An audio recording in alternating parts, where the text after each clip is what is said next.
Hello and welcome back to Fatal 12. On the last episode, we kind of overheard all of a conversation between participant number 4, which we've now given the name, which is you, and Shigetsugu. Understanding that Shigetsugu may be eliminated soon, Yu has now prompted us with a request to help him find a way to reconnect him with his family to fulfill his regret. And,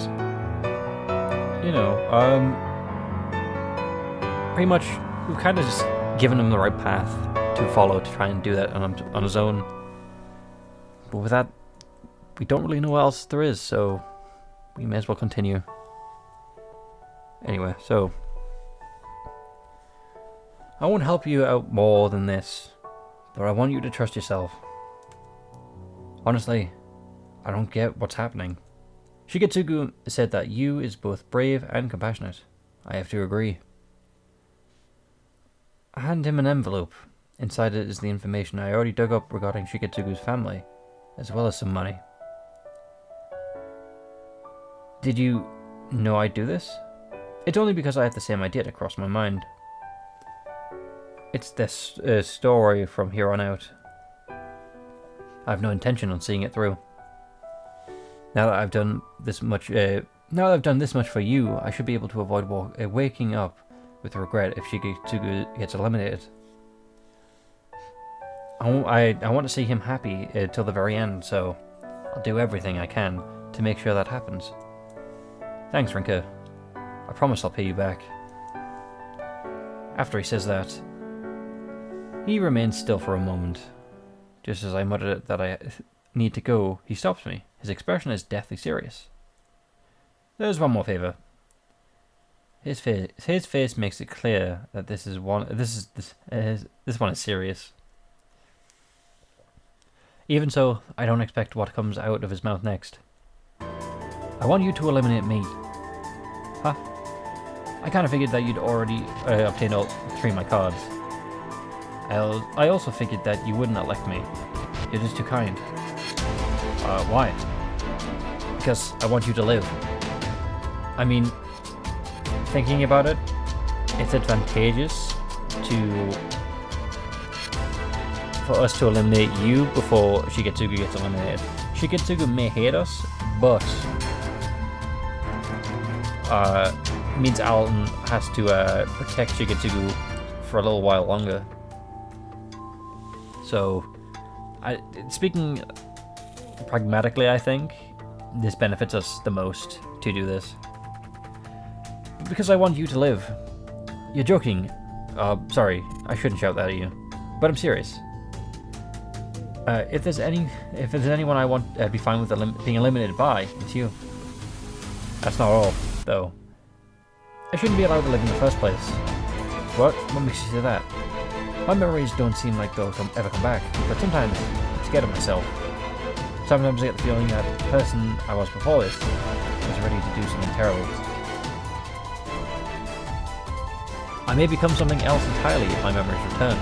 Who knows what we'll do then? So please, kill me before that can happen. I can feel the pressure he's been bottling up inside from the tone of his voice. That unknown factor has probably been haunting him for a while now. I have no intention of electing him this week, just as he said. Mostly because I don't have it in me. Sorry, but I need some time to think. Why? You'll have to eliminate me sooner or later if you want to live, right? Right, but right now, I'd rather leave that to when your memories return. When we both can learn about the link we share. Are you sure your amnesia isn't just causing you to panic? And I might regret my action by eliminating you before I learn something important. But you've got it. He refuses to give in. He knows what I'm like by now, and yet he presses on regardless. Please, you'll do this for me, won't you? I can't bring myself to answer. He refuses to stop staring at me, waiting for me to say yes. He believes he might do something terrible, but I can't see that happening. Sure, his past required him to know how to fight, but that doesn't feel relevant to his current fears. It's a promise. He cuts the conversation off after a period of silence and takes his leave without another word. There's a reason I can't give him the response I wanted. Deep down, I just knew it can't be done yet. I can't do it yet. One of the two.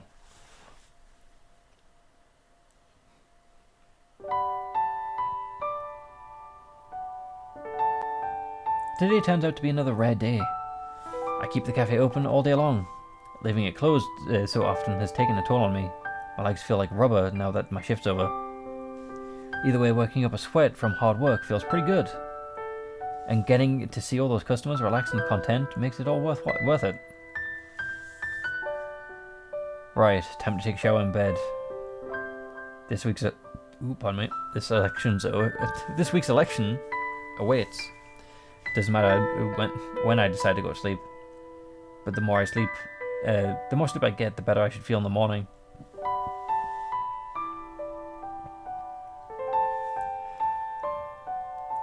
I notice a sizable black object in my room as soon as I enter. It's a lathe, lording over my bed as usual. No, it's Leith, the cat. I keep forgetting about the cat. Oh, you. In all honesty, it's reassuring to know that I'm not alone. How do we know this cat isn't the cause of all our problems? Good evening, my lovely little slaves of fate. Parker's voice echoes throughout the court of fate. It's the prelude to this week's election. Oh, it's nice to arrive here like clockwork. I'm so old-fashioned, I forget to set my DVR to record my TV tropes. Of my TV shows. I don't know why I said tropes. I would very much appreciate you not treating this as a televised entertainment. Oh, has humanity's humble TV piqued even for a lovely goddess's interest? I can assure you, no ethereal being is educated regarding the trends of mortal coils as I. Existing out with the bounds of time can lead to extreme boredom, you see. Yeah, that makes a lot of sense, really. Because, like, what do you do with all that I guess, yeah, without time, I guess. So, like, yeah, anyway. He smiles as she responds to Shikatsugu, because he knows he's about to go. So he's just having a last laugh, I guess. There's something inherently off about hearing a being like her who feels right at home in the fantasy setting talk about TVs. I wonder if she observes the events in the real world from here as if she's watching us on a TV. I see hints of exhaustion from you all. We're nearly halfway through Divine Selection, so that's to be expected. So, can we just get on with it then? Might as well hurry this up so we can get some solo shut-eye.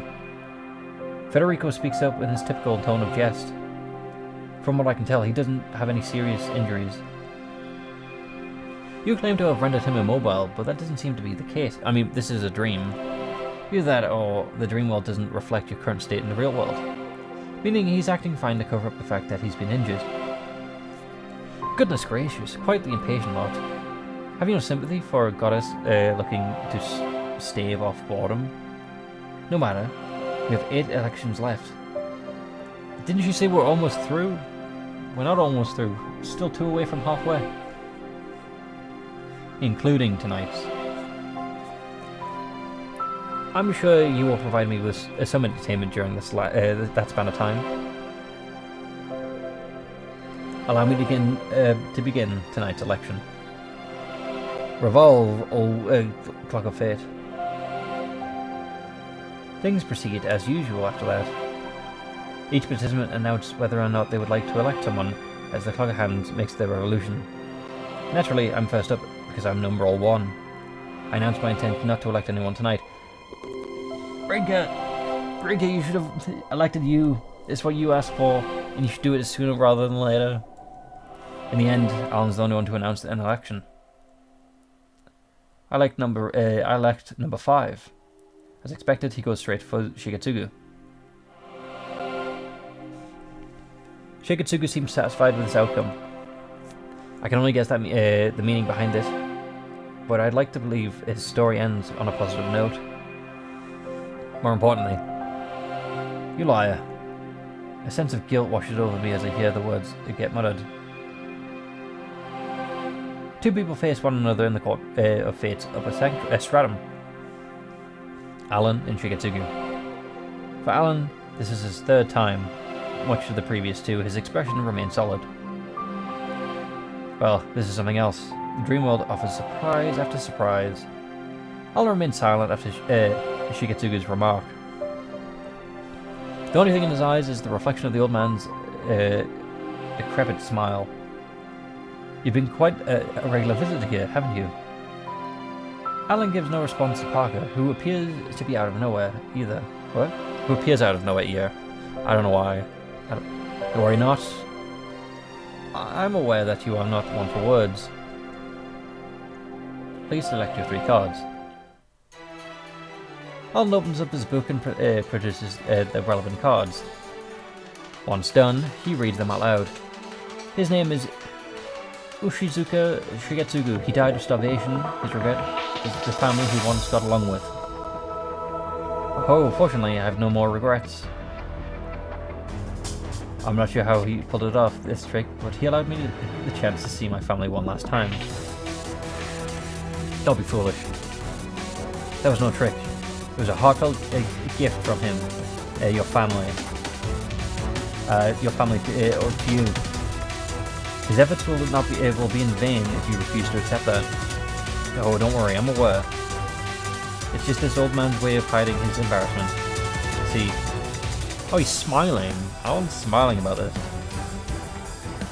Like, is he actually showing respect to Shigetsugu? I would say I'm surprised by your outburst. That's not true. While brief, our time together was enough to understand no one holds their family as dear as you. I'll let you drag on this any. I let this drag on longer than necessary. Hurry up with the proceedings. Oh, done chatting already? Before Alan can respond, a bright light floods from its cards. The envelope, it envelops the area in an instant.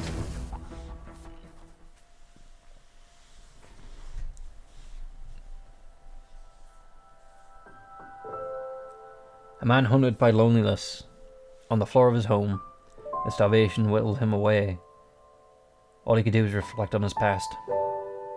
He wished to return to those happier times. It was an unrealized dream, and yet it was one he would cling to as his life's light gradually extinguished.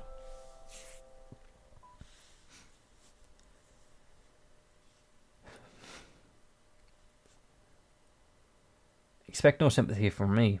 Your dream did end up coming true. That's more than enough. I admit it's quite rare for you to be, even to the slightest bit, sentimental. How many times I must tell you not to concern yourself with me? Do you do your job? Just to the call. No matter, you may reveal your interesting side to me the sooner than you expect. Alan's platform begins to move as Shigetsugu's card float it forward to him. He must pick a card to keep before returning to the lower stratum. His expression remains emotionless as he chooses.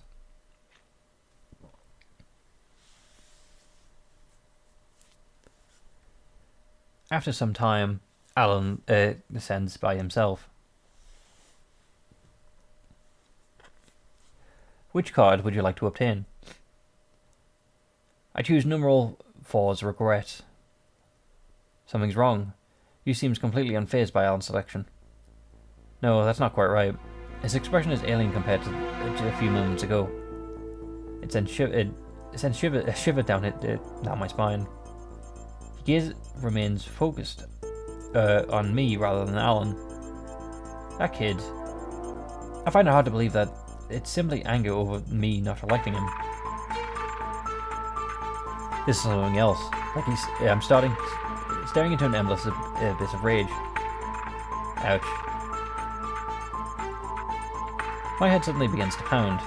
Not enough to make me collapse, so I do my best in my power to put me through it. What in the world? I notice Alan's bewilderment the moment he touches the used card. The card, which was glowing white, suddenly shatters. The fragments disperse throughout the area. Oh my, oh my. My card book begins to glow as well. Parker speaks up as soon as I notice. Tonight's session resulting in one elimination. I bid you farewell for now. The seeds of dissonance have already begun to sprout. But this is just the beginning. 5 people down. 6 to go. And Yu's regret has changed to not defending Shiketsugu. I woke up drenched in sweat. The gross and sticky kind, no less. Latha's nowhere to be seen, so I assume it was another midnight departure. What in the world happened during that election? The moment Alan got his hand on that card, it shattered. It was Yu's regret card too. I have that card as well, so I've got a bad feeling about this. I peek into my own book of cards, fearing the worst. No way. What's going on here? I'm starting to distress in. I'm sure the distress in my voice is apparent. Yu's regret card has vanished. This has never happened before. If the card disappears, does that mean his regret has disappeared? Can't be right. His regret was about his mother's cooking, so it wouldn't disappear because I made him one dinner. Even if it did, I would have lost the card sooner. Shiketsugu would have made it. Shiketsugu wouldn't have made it either, which means there's only one possibility. That's why I decided to check back to Shiketsugu's house after school.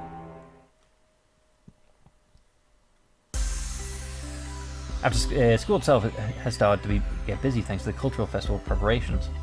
My class got started pretty late comparatively, so the people in charge were running around during lunch to get things set up.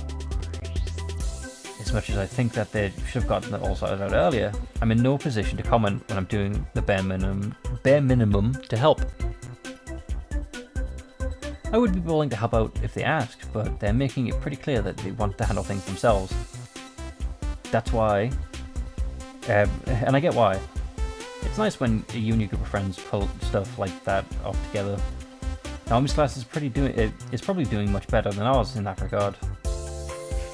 Well, let's grab some grub. Not a kid in the world, huh? It's awkward to sit in here right now. Let's make our way to the rooftop. Oh hey, watch what you're saying. Why should I? They're the ones who turned down Mao's offer to help because of our being around her. What? Of our being around her, okay. No worries, makes life easier for me. Something tells me that Miharu is a bit annoyed. Most likely because it's easy to guess how they treated Mao when she offered her help, offered to help. Besides, they're the ones that sorted our shifts out for us. Might as well thank them, really. Well, so long as you're fine with it, let's get going. I nod and follow up behind them. Chow time. All 3 of us enjoyed lunch on the rooftop as usual. Times like this are when I can relax the most. Just as I'm enjoying my tonkatsu sandwich, a familiar voice calls out from the rooftop at open doors. Sorry, is Rinka here? Naomi? Yo, now we're in. Feels like ages since we last saw you. Oh hi Mao, good to see you too, Miharu. Miharu makes eye contact with her, but says nothing. Both Naomi and I understand why, so Naomi makes her business clear right away. Can I have some coffee coupons? Oh, sorry, I have some coffee coupons, so here you go. He hands the 3 tickets over to us. The word coffee is printed in the middle of the oversized font. beneath that it says Mecca Girls University High School Cultural Festival. Our class caught the principal's eye, so that they'll be selling these tickets at the reception. I got some spare ones, so I wanted to give them to you. Nice. I guess they'll be all out to the attractions as many people can. What? I guess they're going all out to the attraction to attract as many people as they can. Plenty of the classes barely put in any effort, like ours. So all the work your class did could serve as good PR for the school. That's a fair point. I'm really happy for you, honest. All the work paid off. We won't know that until the cultural festival starts. This is all thanks to you. I didn't expect to get so hooked once you started teaching me. So Nurin, yeah, I don't know why I suddenly started doubting I was saying that. Yeah, you gonna do any cosplay? Matt poses a new question to cut off the current conversation. Naomi's face burns as bright red in response. Cosplay? You mean like what Mihiro does? I'll have you know, that's just my official work uniform. Sorry. Someone did suggest we do that, but I'm not sure it would suit me. Man, have you ever heard of tropes? Literary tropes? I guess. Anyway, I'm looking forward to seeing you on that day. Mao shoots a wry smile to Naomi. Alright, you're free at the Saturday after the cultural festival. We're planning on heading out somewhere again and figured you might want to join. I'm free, yes. Are you sure you want me to come along though? I wouldn't object, neither will Rinka, I assume. Thank you for deciding for us, Miharu. Yep, don't know what we're doing, but it'll be nice to go out again. What happened to my karaoke idea? I look forward to it, but promise me that you'll come along during the cultural festival. Naomi, no worries, we'll be there. Good luck with preparations. Thank you. I do my best to swallow the words as I was about to say as she walks off. Mere as far as I glance at me as I do, I can only imagine the feelings behind her current expression. You two should eat up before lunchtime's over. Divine selection is in my thoughts more often than I'd like these days, but Mao's comment ejects it from my mind for a little bit. Another day is spent eating lunch together with my friends under the blue sky. Another day is spent casually treading the thin line between life I want and the reality I must face.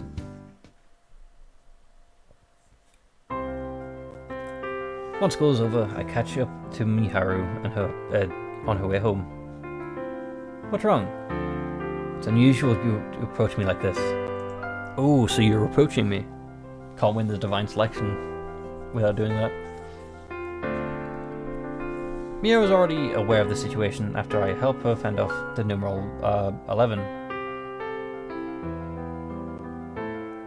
I don't want to skimp on the details, so I make sure she gets the full story about Saturday night. It's about what happened to that card last night. Sorry, I have a shift scheduled. As much as I'd like to discuss this over tea, I'm afraid I don't have the time. I know, so I'll be brief. You know the circumstances around surrounding numeral 4. So I just want you to take care of So I just want you to take on the matter. Well, okay. You said you had a regret card, didn't you? The same with numeral 12 chose last night. I assume yours disappeared as well. I nod, and then Mahira continues. We both offer our thoughts on why and how the card could have disappeared like that. Both of us seem to have the same idea too. Mia tries to make her way to the station after that, but I stop her again. There's something that's been nagging me that I need to talk to her about. It's not all though. Something's been on my mind ever since Shikatsugu, the one who got eliminated last night, divulged a certain story to me. And what story was that? One about how different people can share a connection. Got me thinking about how, despite all the people we meet throughout our lives, we never really have the right to force them into anything. This is about Naomi, I assume. What gave me away? this is you we're talking about. You're not sure if practically forcing Naomi to distance herself from divine selection is the right choice, do you? Let me make this clear. My opinion on the matter won't change. My opinion on the matter won't change. Allowing her to get involved herself puts her into treacherous territory. But at the same time, Rinka, you're correct. It's not my place to dictate what you two decide. Let's forget that we're both acting out of our own volition. I'm perfectly content offering my life to you, much like how you get involved with participants you hardly know. Yeah, you're right. It's so obvious that now that she mentions it. Everyone's acting on their own accord. Miharu chews me out for a bit, but that never stopped me from getting involved with Keiko, Sonia, Shigetsugu, or you. I stuck by my choices. That being said, Naomi got her hands on a full... Naomi got her hands full with the cultural festival. Oh, has got her hands... Okay, Naomi's got her hands full. If you want to plan to discuss things with her, I suggest doing so afterwards. Yeah, I know, thanks. Looks like Miharu knew exactly why I tried to stop Naomi. Just as I figured. I may be the type to act before I think, but this time around, I knew that it'd be best to do the opposite.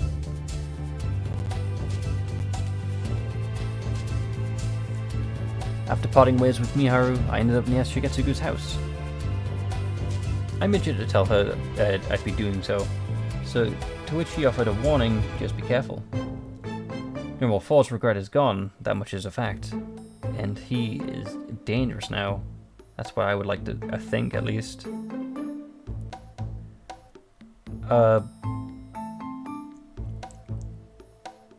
wasn't sure if I had it in me to elect you, but it's relevant now that I don't have all of his cards. You should have done it then. The time will come when I'll have to steel myself up for the inevitable. I won't be able to keep myself safe should you end up gathering all my information either. That's why I made my way here, to confirm whether or not our guess was correct. It isn't long before the reality of the matter will overturn that logic, however. I stand in front of Shigetsugu's house, mouth agape. It might not be the right way to put it. The house I'd become familiar with is no longer there. In place is an empty lot. Not a single trace remains of the place Shigetsugu spent his final days. I guess a wind blows through the lot, as if to accentuate the emptiness that I feel. At the same time, I notice a familiar figure. Why didn't you elect me? It's number 4, you. His appearance hasn't changed since we last spoke, but his voice sounds somewhat younger. I asked you to kill me. I begged you to. Why didn't you? Why? He somehow sounds even more serious than he did on Saturday night. Will you kill me during the next election? I'm not sure. That's all I can muster. He has to gaze to the ground before replying. I knew it. You won't elect me even if I tell you my regret. His voice grows deeper than before. His eyes are as empty as they were in the court of fate. You still don't know what you should do. Don't worry. I'll make sure that you kill me. Your memories came back, didn't they? That's why your true regret replaced the one that you knew. Just what was locked away within your memories. Hell on earth. I'm not sure what he means, but it doesn't seem to matter to him. He turns his back to me before continuing. I hope you're prepared to face what happens next. Wait, there's still more. He ignores my plea. You'll be the one to... I fail to catch his final words before he leaves. But the tone of his voice has changed yet again. It felt as though each and every word he said pierced me. As he fades into the sunset of the horizon, it reminds me of someone marching into a blazing hellfire. and now you has become our enemy. And maybe, potentially, we can work with Alan to benefit this. But still. Once home, all I can do is think about what you said. But I don't have it in me to elect him. It's true that I asked him, that he asked me to do so, but I never even had the opportunity to apologize for denying him that request. I opened my book once more. And it's still here, at least. I suspect his memories have returned. His mother cooking was a regret born from his amnesia. There's no doubt that it's rooted deep in his psyche, but it's also inherently different from the regret he's held before losing his memories. By that logic, it's odd that his name didn't disappear along with his regret after regaining his memories. But the name card is still here. If the cards are based on personal perception, then it makes sense. So, two possibilities exist. The first is that he had no name before. The second is that he doesn't consider his previous name to be the real one. I'm leaning towards that idea. And with that, I think I'll call it there. Hopefully, you're invested in this turn of events. And hopefully I can see you in the next one. With that, goodbye.